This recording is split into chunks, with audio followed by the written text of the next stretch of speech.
বিয়ের আগে ঈদ পরবার যাই বলেন না কেন, যখনই মাকে বলতাম ঘুরতে যাব বাইরে যাব, তখনই মা আমাকে বলতেন এখন কেন বিয়ের পর জামাইয়ের সাথে যাইস কেন। আসসালামু আলাইকুম।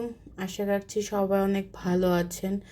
অনেক গরম, অনেক গরম, কি আর বলবো। সকাল সকালেই তো আম দিয়েই নাস্তা সবার শেষ হয়েছে। তারপর দুপুরে এত গরম, কিন্তু আমি আমার বাচ্চাদের যখন বলি বাবারে অনেক দিন তো মাছ মানে মাংস খাওয়া হলো, এখন একটু সবজি বা মাছ খাও, বলে কি মা আমরা হচ্ছে অল্প করে খাবো, বেশি খাবো না, তারপরও আমাদের একটু করে মাংস দিও।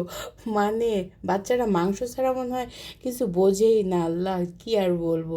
তো যাই হোক, আজকে আবার মাংসর মধ্যে আমি ডাঁটা, বেগুন, তারপর এটা হচ্ছে কি জানি ভুলে গেছি, আলু, হ্যাঁ সব কিছু একটু একটু করে সবজি আর কি মিক্সড করে দিয়ে দিয়েছি, কি আর করব।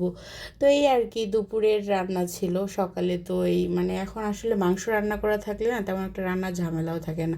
তো যাই হোক, খাওয়া দাওয়া শেষ করে দুপুরে, আজ তো শুক্রবার, একটু বেরিয়ে পড়েছিলাম। আমি আবার প্রায় সময় এই কাজটা করি, কারণ হচ্ছে ওই যে শুরুতে বললাম যে মা বলতো বিয়ের পরে জামাইয়ের সাথে যাইস কেন, এখন জামাই আছে কিন্তু জামাইয়ের কোনো সময় নেই, জামাই ব্যবসায়ী মানুষ। তো যাই হোক, কি আর করার, একা একাই নিজের ভালো থাকা তো নিজেকেই করতে হবে, তাই না?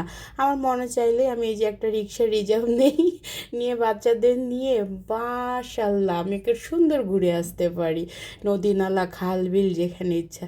তো এই আর কি ঘোরাফেরা করেছি শুক্রবারে, বিকালটা খুব ভালোই ছিল। তো ঠিক আছে, সবাই ভালো থাকবেন।